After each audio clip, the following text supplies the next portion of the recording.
Hello, નમસ્કાર, જય શ્રી કૃષ્ણ.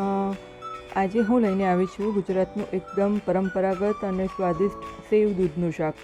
સેવ ભાજીનું શાક પણ કહેવાય છે. ખૂબ જ ઓછા સમયમાં તૈયાર થઈ જતું આ શાક ગરમા ગરમ રોટલી કે ભાખરી, પરાઠા કે પાઉં સાથે પણ ખાઈ શકાય છે. તો ચાલો બનાવીએ ટેસ્ટી અને મજેદાર સેવ દૂધનું શાક. ઘરે શાક ન હોય અને કંઈક ઝટપટ સ્વાદિષ્ટ બનાવવું હોય તો આ શાક એકદમ ઝડપથી અને એટલું જ ટેસ્ટી બની જાય છે. ફટાફટ બની જતું સેવ દૂધનું શાક. ચાલો શરૂ કરીએ. આજે મારી સાથે મારા દીકરાએ રસોડામાં કમાલ કરી છે. તેણે પોતાના હાથે બનાવ્યું છે આ એકદમ સ્વાદિષ્ટ અને ઝટપટ સેવ દૂધનું શાક. ઓછા સામાનમાં ખરેખર ખૂબ જ ટેસ્ટી શાક બન્યું હતું. સૌથી પહેલાં લસણ લીધું છે અને વાટી લીધું છે ખલમાં. હવે એક પેનમાં 2 ચમચી તેલ લીધું છે અને 2 ચમચી બટર લીધું છે. બટર ઓગળે એની રાહ જોવાય છે. બટર ઓગળે એટલે એમાં નાખવાનું છે જીરું,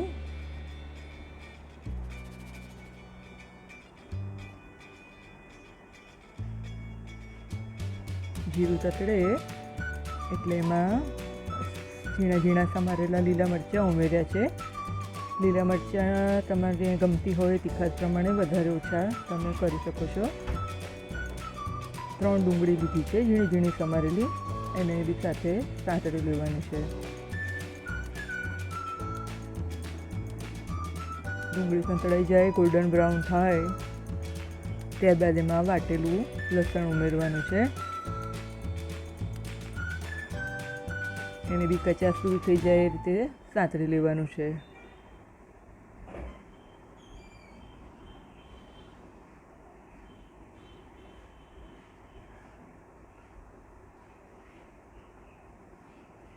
ગોલ્ડન બ્રાઉન શેકાઈ ગઈ છે ડુંગળી.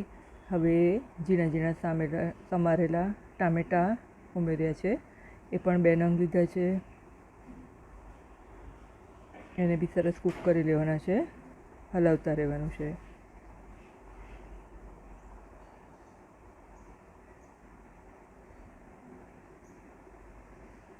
હવે સાથે ઉમેર્યું છે હળદર, મરચું,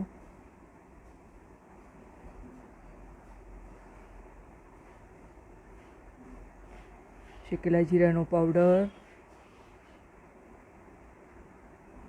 ગરમ મસાલો, કિચન કિંગ મસાલો,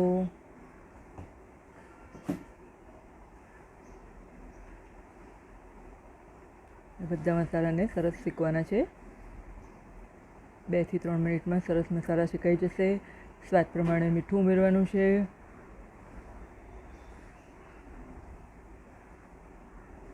મીઠું ઉમેરીને બી સરસ મિક્સ કરી લેવાનું છે. જુઓ મસાલો આપણે ગ્રેવી, ડુંગળી, ટામેટાં બધું સરસ સંતળાઈ ગયું છે. હવે એમાં ઉમેરવાનું છે દૂધ. તો અમૂલ ગોલ્ડ દૂધ લીધું છે 500 ml. એને ઉમેરવાનું છે.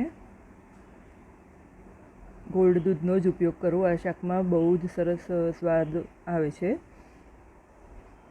હવે શાકમાં ઉભરું આવે ત્યારબાદ એમાં કસૂરી મેથી આ રીતે હાથેથી મસળીને ઉમેરવાની છે. સ્વાદમાં સરસ સુગંધ ભળી જશે કસૂરી મેથી આ રીતે એડ કરવાથી.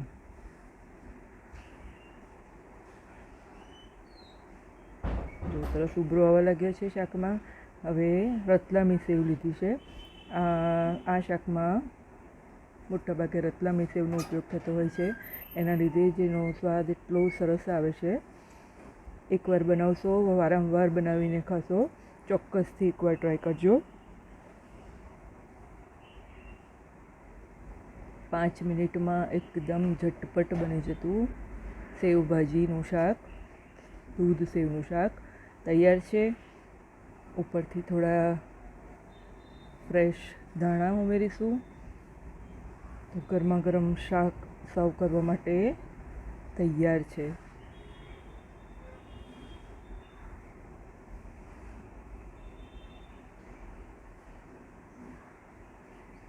જો શાકની કન્સિસ્ટન્સી પણ સરસ સેટ થઈ જ ગઈ છે.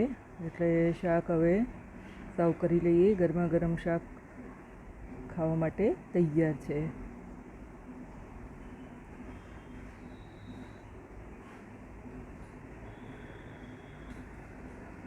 આજે મેં ભાખરી સાથે શાકને સર્વ કર્યું છે. તમને પરાઠા સાથે, ઇવન બન સાથે પણ એટલું જ સરસ લાગશે. રોટલા સાથે પણ સરસ લાગશે. તો તમને કેવી લાગી મારી રેસીપી ચોક્કસથી જણાવજો. તો મળીએ નેક્સ્ટ રેસીપીમાં. આવજો.